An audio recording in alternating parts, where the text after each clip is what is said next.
जब भी लड़की पे खरीदती तो वह जानबूझकर अपने हाथ में पकड़ा सिक्का गिरा देती। फिर वह झुककर उसे खोजने का नाटक करती ताकि वेंडिंग मशीन के नीचे छिपे छोटे भूत को डरा सके। ये छोटे भूत जन्म से ही बहुत डरपोक थे। उनमें हमला करने की कोई ताकत नहीं थी, इसलिए जैसे ही वे इंसान को देखते तुरंत भाग जाते। लड़की के मन में एक साहसिक विचार आया। उसने सोचा कि क्यों न किसी एक भूत को पकड़कर घर ले जाए और पाल ले। इसलिए उसने फिर से सिक्का गिराया और उसे खोजने का नाटक करते हुए भूत के पीछे पीछे चली। लेकिन इस बार उसका सामना छोटे भूत के पिता से हुआ, बूढ़े भूत से।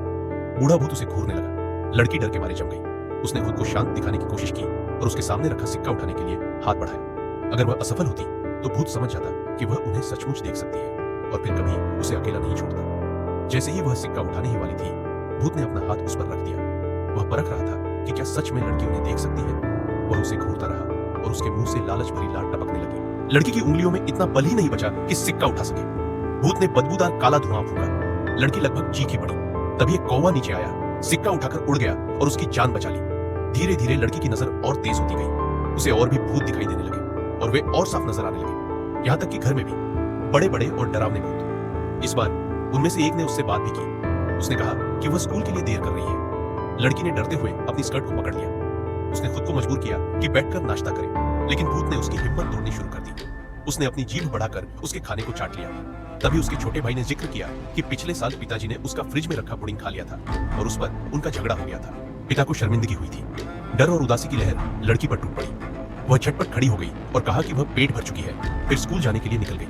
लेकिन अचानक वह वापस रसोई में आई। उसने फ्रिज खोला, पुडिंग निकाला और उसे पिता की स्मृति तक दी, ताबूत के सामने रख दी।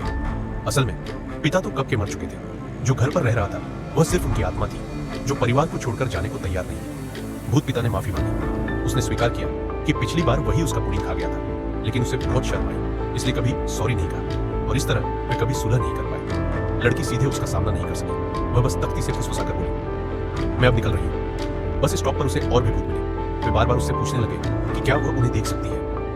वह ऊपर से शांत बनी रही, लेकिन भीतर ही भीतर कांप रही थी। उसने ऐसे अभिनय किया जैसे वह उन्हें देख ही नहीं सकती। जब भूत ने फिर कोशिश की तो उसने जल्दी से फोन निकालकर खेलने का नाटक किया। उसकी लापरवाह मुद्रा देखकर भूत आखिरकार निराश होकर चला गया। लेकिन यह तो केवल उसके डरावने सपने की शुरुआत थी।